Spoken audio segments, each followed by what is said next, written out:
Hi, everybody. I'm Mike Honeycutt with Corero Network Security, Head of Marketing. And today I'm joined by Chad Bohannon, our Senior Solutions Engineer. Chad, how are you doing today? Are you staying warm? I am trying to stay warm. Thanks for asking. Yeah, I'm doing well, doing well. Awesome, awesome. I'm glad that you're here. Today we're going to talk about zero trust and specifically what that means to Corero, right? So the title of the webinar is Zero Trust Outcomes minus the complexity. And we're just going to dive right into it, if that's okay, Chad. And you're going to help us walk through, again, what zero trust is to us, what this new solution that we've gone to market with, we call it ZTAC, what exactly that means. And so with that said, give us a high level of ZTAC as I put this, this diagram on the screen. Explain to us the solution and explain to us why now, why are we entering this market? Yeah, so that's a great question. So first off, what does it stand for? What does it mean? So in our realm, when we refer to zero trust, we're really talking about admission control. So this is about trying to protect the network, protect the endpoint applications, particularly those that are not within a ZTNA or a zero trust network architecture today. So you're talking about VPN concentrators, application portals, things of this nature. And really defending against the bad guys before the infrastructure can become impacted, right? Mm-hmm. So I really like this diagram. I know we talked about it the other day. It's just a simplistic way to look at it. And we'll look at some more detailed use cases later. But essentially, if you're moving from left to right here, you've got users. And those users could be good users. They could be bad users, right? With malicious intent. In general, they are logging in to access critical systems and do their job. So what we've seen in the market and what our customers have come to us is really around this outage scenario where, look, they're not attacking us with these large volumetric attacks that are taking down our entire network. What they're doing is war dialing, is the term we used to use, or dictionary attacks, brute force attacks, several words for it. But essentially, they are hitting our critical choke points, if you will. So typical choke points, like I said, VPN concentrators, probably the best example. We've got several use cases around today. And they are just sending bad request after bad request. They could be trying to gain access to a secured system, all right? They could be trying to gain privileged access. Sometimes they're simply just trying to tip your system over, right? Mm-hmm. So it's just a very unsophisticated, low volume way of effecting an attack against an endpoint. So the concept here is that we, being the defenders of the network edge, are already in a position to defend against these types of attacks. And really what zero trust admission control is about is bringing in a new layer of telemetry, right? So more visibility beyond just simple network packets. We'll get into the depths of it here in a couple of slides, but essentially we are taking telemetry feeds. It could be authentication feeds. It could be logs. It could be firewall access data. And we're using that to kind of triangulate and pinpoint bad actors. So did we have someone log in with the same credentials, but from 5 different IPs in a certain time frame? Did we have somebody initiate 5,000 authentication requests in, a minute or whatever, a very small time frame, which obviously wouldn't be a true person, right? So it's some sort of automated attempt. We then leverage that intent, that telemetry data, to do what we do well, which is block attacks at scale. So rather than pushing that load to your VPN concentrator, to your firewalls, which in many cases are causing them to either tip over, which is less rare nowadays, but become unresponsive, right? So significantly degraded service for those good users, for those valid employees. So what we do is stand out in front of it and defend the edge based on that telemetry and intelligence we've gathered, and block those bad actors before they have a chance to impact the systems. Yeah, thank you for that. And I just want to kind of dive into something you said there. You said we're defenders of the edge. Why is ZTAC a natural transition for Corero specifically? Yeah, again, it's that defenders of the edge. So particularly, you're going to have what I refer to as bottlenecks in any kind of remote access scenario, any kind of zero trust network. There are going to be those applications that are not supported or do not live within the zero trust network. There are also going to be those endpoints, VPN concentrators, load balancers, firewalls that typically must be exposed directly to the internet. And don't have a lot of defense in front of them. So you're requiring on the security abilities of those devices directly. And the challenge that I think we've uncovered in the market is there's a gap where, yes, those devices have security built in. We can do some baseline inspection, some baseline blocking. But when we start to see malicious behavior at scale, it really forces a decision, right? Do we try and allow that mitigation to happen somewhere else? Or do we scale these devices upward and outward to handle the volume and to handle the attacks that they're not really designed to handle? So where we fit into this is by being traditionally out in front of those devices, out in front of those endpoints anyway. So we're already out there looking for volumetric DDoS attacks, looking for behavioral attacks, and blocking them before they have a chance to enter the network. This is just a natural extension of this. This is us trying to fill a gap. We're not trying to replace zero trust. In fact, a lot of what zero trust does, we will never do, right? That's not our mission. But our mission is— we will work in concert with we other will zero trust absolutely solutions. work in concert.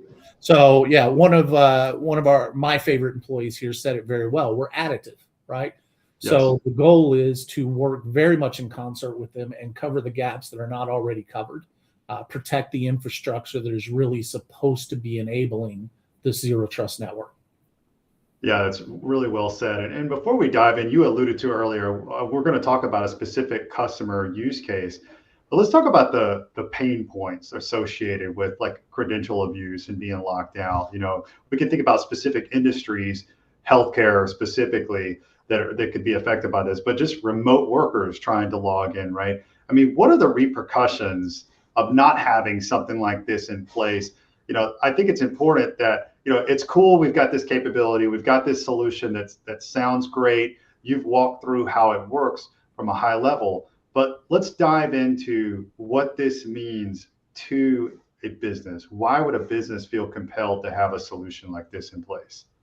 Absolutely. So at the end of the day, I think it all boils down to revenue, right? So we want to reduce risk, but all of the security measures that we take are traditionally enabling the business, right? Enabling revenue. So when I have, particularly in today's world, post-COVID world, a large remote workforce, when I have contractors or third parties that need to access our systems for auditing or for engineering support or whatever the cases may be, their inability to gain access is causing us to lose dollars. I mean, that's really what it boils down to. Absolutely. There's the reputational risk. There can sometimes be ransom risk with some of these attackers. We want to avoid that, absolutely, but all in support of the business. Yeah, that makes total sense. I mean, at the end of the day, we've got to make a business case, right? Why we create a solution, and we believe we found that with this solution. So I'm going to take it on to the next slide, and because I want to go over a specific use case that we've recently experienced with a customer. And I would love for you to walk me through this slide, and then I've got some follow-up questions if you don't mind. Absolutely. Yeah, so I mean, it's a busy slide, but I think the important thing to note here is for the folks that are really in the engineering side and in the technical side, is just to understand that we're doing what we have always traditionally done, which is block network attacks at the network layer. What we're doing is enhancing the data, the visibility through that telemetry feed. So I want to walk through this side very quickly, right? You're going to see in the upper left-hand corner here, we have a couple of named users. Okay, I want you to perceive those as good employees, good traffic. And we have all the red hats over here, right? So these are our bad users. And essentially what this diagram is depicting is that our network threat defenders have always sat at the edge. We're always in front of critical infrastructure to begin with. So both the good and bad actors are traversing the system anyway. And that puts us in a very unique position that I think a lot of zero trust components, as well as just traditional security components, don't have, which is 100% inline access to the traffic. That means we can make decisions to block, allow, and really do some intelligent enforcement, right? So what we develop is on that threat defender, like every attack, we have IP tables that are driving, right? Tuple type based data, source, destination, ports in use. Are they being good network actors and following the rules of TCP, things of that nature? And when they're not, we make decisions to block. When they are, we allow the traffic, right? So here, as we move across, you're going to see this ZTAC bad actors. And these are actors that we've identified, and it could be on a number of things. This particular use case, we're doing it based off of AAA logs, right? So we're collecting data, and you can see this remote ZTAC collector down here, from their identity and access management systems. And we're correlating that data to figure out things like, have they had a number of failed login attempts? Have they sent us a lot of attempts, as I said earlier, from different IPs? Like typical user behavior, Michael is not going to log in from his home IP and 2 seconds later log in from the airport and 15 seconds later log in from Singapore. That's just not the way human travel works. So we use that intelligence coming out of, in this scenario, the identity and access management systems to identify this is likely a bad actor. And we then take action against that bad actor, right? So by default, we're going to put in a block and say, hey, 10 failed login attempts in, under 1 minute. We know you're bad. We're going to block you completely. So that /32 from this bad actor to the destination, which in this case, we're protecting, I can't go too deep into it, but we're protecting some back-end healthcare systems. So EMR, EHR type systems. And we're also protecting the front-end access. So the VPN concentrator in this particular use case was being overwhelmed by these bad authentication requests. And it was causing good known users not to be able to access the critical infrastructure to do their job, okay? So we take this data feed from our collector, we correlate the data, and then we orchestrate a block rule with a timer. So we continue to watch these users. Do they back off, right? After a certain amount of time, if we've seen either good requests or if we have seen a complete drop in requests, then we'll let them through again. And we'll continue to track the behavior. Right. So they're not permanently locked out.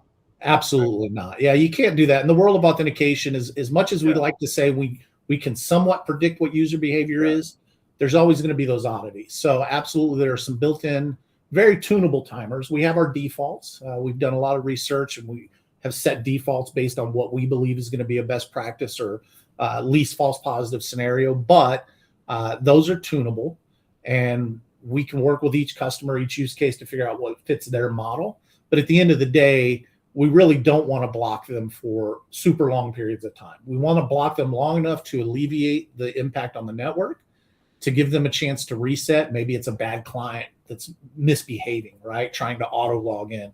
So we want to give a chance for that to correct. We'll let them back through. But again, as soon as we start seeing the bad behaviors, we'll put that block right back in place. And this is all real time, right? So this isn't pulled data or queued data coming out of the collector. We're watching these logs in real time, which allows us to basically take action very, very quickly when we see bad behaviors. Yeah, I was going to ask about that. So, the immediate question is, does this slow down ingress traffic, right? And does it have any effect on network, right? And then talk to me about stateful versus stateless. I mean, can we get into sort of benefits, pros and cons, and where we are in our position? Absolutely. So I'll answer the first question because it's the easiest, and that is there's no measurable impact to this. The traffic's already flowing in most cases through an NTD appliance. If you're a net new Corero customer, we're talking sub-millisecond, right? Usually in the microsecond timeframes of latency. So the engineering answer is anytime I take action on traffic, whether it be an inspect or any action, you're going to introduce some amounts of latency. It is not measurable or impactful, even to automated systems, but certainly not to users, right? So very, very minimal amounts there. To the second question, stateful versus stateless and what's better. I don't think it's a scenario, Michael, of better or worse.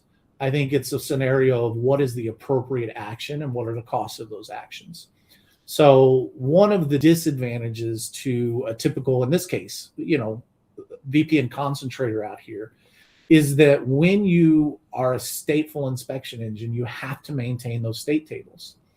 And a big part of the reason these devices tend to fail, or as we call it, tip over, is because those state tables grow too large too rapidly, right? Right. They can't purge out the old fast enough. It consumes all of the memory resources, and boom, we have either some kind of complete failure or some kind of significantly degraded service while the box tries to recover itself.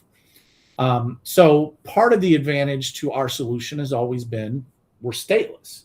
We don't have to maintain those large tables. We simply look at a packet, or in this case, we look at an authentication log, we make decisions, we put in a block, right?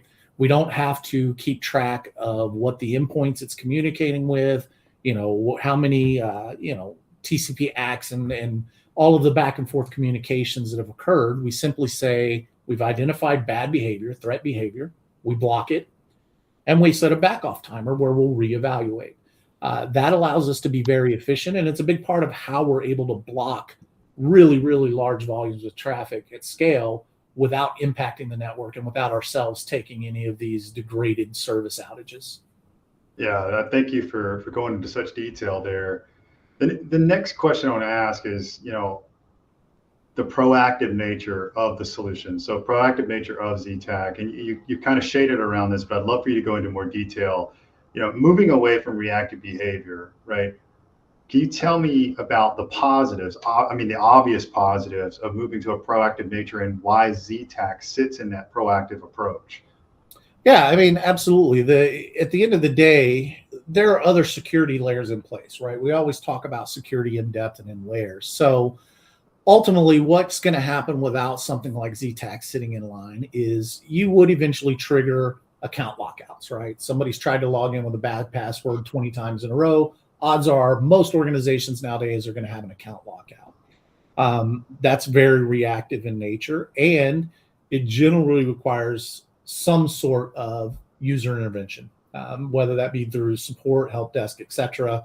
In this scenario, we are going to, and we say proactive, again, there's going to be engineers out there, I promise, because I'm one of them, is like, you're not really proactive, you're reacting to what's happening. And that's a true statement. But when we say proactive, we are taking action before these attacks get to ramp up to a nature where they impact the good users. And that's really our core goal, right? Right. We want to keep good users working on behalf of the organizations that are paying their paychecks. And so we are taking that action in advance, putting blocks right at the edge of the network, shutting down the bad, allowing the good to flow. And it's happening before, in this case, a VPN concentrator or an identity access management server becomes overwhelmed or flooded, fills up their state tables, fills up their logs, and causes some kind of degraded service. Yeah, no, that's great. And that's the whole nature of this solution, right? Is that it can sit amongst the other tech, right? And we talked about it being working in concert to reduce that tip over, as you mentioned, right? I want to talk about sort of tangible operational benefits. If I'm going to a market with a new solution today and I'm going to go to an engineer and immediately think, oh, I've got one more thing I've got to manage, right? I've got one more thing I've got to learn and understand and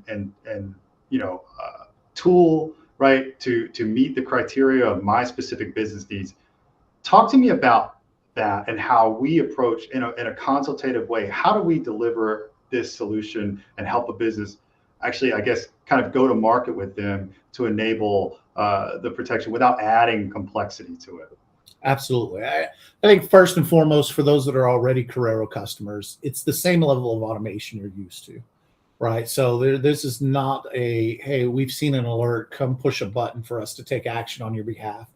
So we have a high faith in our solutions that we produce, and we try to automate as much of it as possible. But I think it goes several layers deeper than that. So first and foremost, you can see in the bullet points here, right? reducing the help desk requests. So quite often what we'll see is, and in fact, this business case that we just covered, good users calling in. I know my password. I've validated my password. I know my credentials.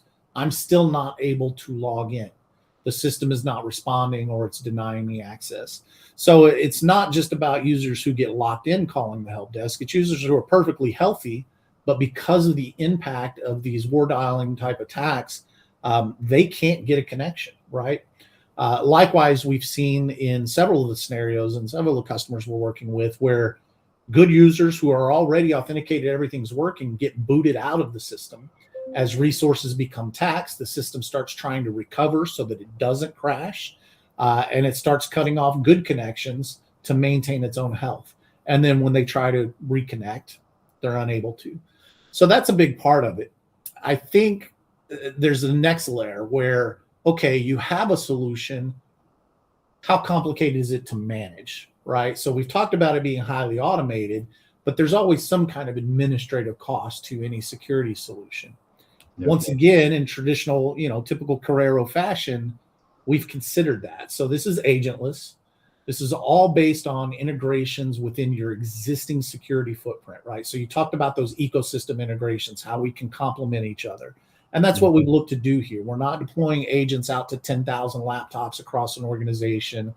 You don't have to worry about controls with contractors who you may or may not have the ability legally to push any kind of agent to their laptops.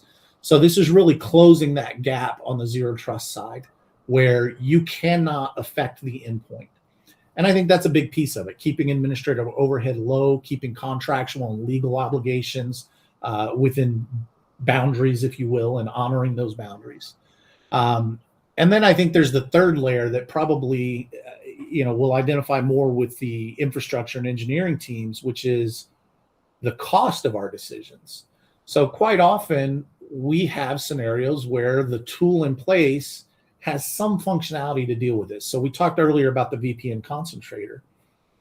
Most of the VPN concentrators are some sort of firewall by default, and then they're allowing remote access as a tertiary or adjunct function, right?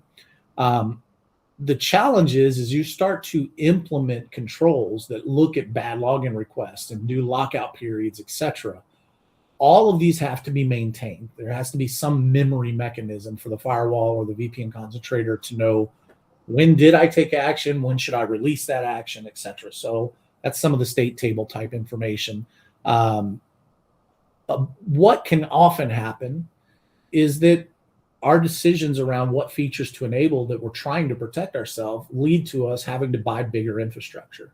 Mm-hmm. So that particular use case we looked at, this customer was going to have to buy bigger, beefier firewalls. That's what the vendor was coming back to them with. Is like, listen, you've turned on all this functionality, but at the volumes that you're seeing, you need more hardware to have that functionality. Either that or you need to disable the functionality. Those are really your options. So what we're trying to do is also partner on that side of the business where we're saying, don't go forklift your firewalls, your WAFs, your VPN concentrators, and upgrade them to these giant machines just to handle these edge case attacks. Let those of us that are designed to handle attacks at volume do that mitigation for you, and let the concentrator do what it does well, which is enforce access control, right? Privileged access management pipeline. Yeah, very well said. So now I want to talk to a little bit of the positioning. You've gone over sort of the technical side and why somebody on the technical side of the engineering may be inclined to look for or seek out a solution such as ours. But let's talk about something that's very real and tangible also, and sort of the business risk, right? To having to not having something like this in place, like regulations and particular fines that are associated with not adhering to certain regulations. You go into sort of, particularly maybe in the case study that we're referencing, was there thought and consideration around that? Should businesses be thinking outside of, just sort of technical fit? What other considerations should they be making just around regulatory noise and how to adhere? What should they be thinking about from the business side of it? Absolutely. And I wouldn't limit it to just regulatory, right? So any business can be damaged. I think in the typical use cases, we're dealing with the teams that have to manage that risk, right? So every business has to make a decision. Do we accept the risk? Do we mitigate the risk? How do we mitigate the risk, et cetera? So probably the biggest use cases we've seen so far, I say largest, most impactful, right, decision to deploy ZTAC is in cases where life and death truly do matter, right? So we have absolutely deployed in scenarios where we have remote clinics, healthcare situation. They need to access client patients. There's an outpatient surgery, or a patient is coming in to have a procedure done at a remote clinic versus the main hospital. The hospital holds all the records. They have all of the diagnostics, et cetera. And when those systems become unavailable due to network outages, due to inability to authenticate to, health record systems, et cetera, there's a true impact to life, not just monetary impact to, contractual obligations or regulatory, but people literally can, have their life or their life expectancy impacted by it. And some of the things that we bring to the table really help mitigate that right off the top, right? So I want to zero in on this because I missed it in the last slide and I should have talked to it, right? But we talk about GeoIP and ASN controls, and why is that important? Well, a lot of times our consumers know where they expect contractors and employees to be working from. So we don't expect to see somebody trying to make a VPN connection from an AWS virtual machine, for example, right? We can leverage the intelligence that we're already using to identify botnets and regions, hotspot regions, et cetera, and also automatically implement these through intelligent feeds to block any bad actors that may be coming from there. I know I veered off a little bit. So getting back to the business kind of end of this, compliance and regulatory have uptime requirements. We have SLAs that have to be met where some very steep fines can come in. That's a big part of this, right? If your systems go completely unavailable for X amount of time, you're a region 1 or a P1 medical facility, you're going to incur fines beyond just life and death decisions. So I probably beat that till it's dead, speaking of which. So let me pause there. No. Did you answer the question? No, you really did. And I think what we're driving to is where Corero is going to business continuity, right? So we're focusing on where connectivity is imperative. And you really drove home the thing that resonated most with me. As I guess as the marketing guy, it's like, hey, life was dependent upon the connectivity, right? And if that's a very tangible, right, super tangible business benefit, right, and a life benefit, right? And so I think that resonates, and it should resonate with our audience and those who are interested in learning about the solution. I think you've done a really exceptional job explaining ZTAC, Chad. I would love for you to kind of, as we close out, how would a somebody who's watching this today, or somebody who's curious about our solution, how can we get a conversation started with? What are the sorts of questions in the discovery that you would be asking them? What are the sorts of things that they should be thinking about if they're looking at moving forward with a solution like this? Yeah, I think realistically it's an identifying the gaps scenario, right? So this is why we are traditionally approached by the risk teams, the compliance teams for this particular product.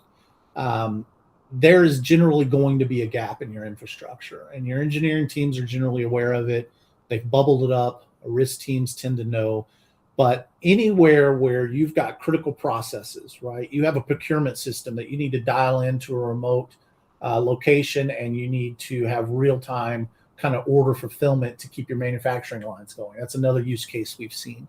But anywhere where you have this gap that if this system goes down, it significantly impacts my business.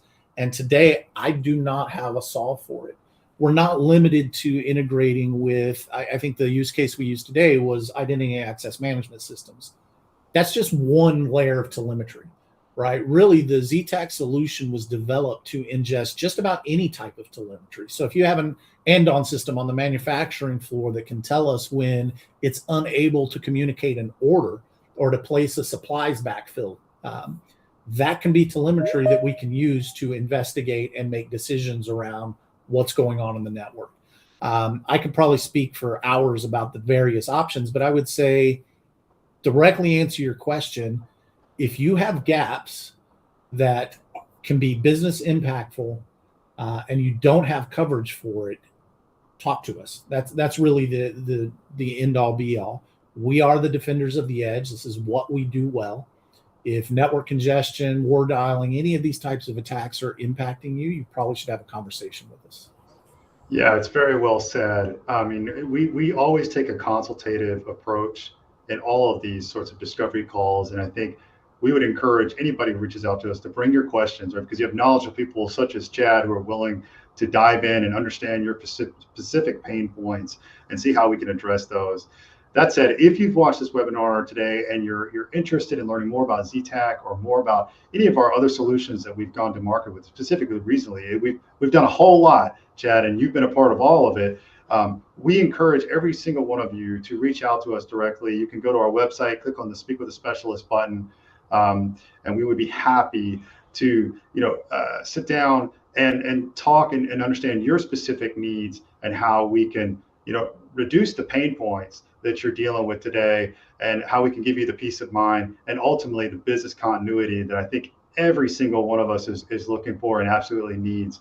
But Chad, with that said, wonderful discussion as usual. Thank you so much for your time and going through ZTAC. And you made it super easy to understand. And again, just thank you so much. Yeah, thanks, Michael. Thanks for inviting me, and look forward to the next one. All right, guys. We're signing off. We'll see you next time.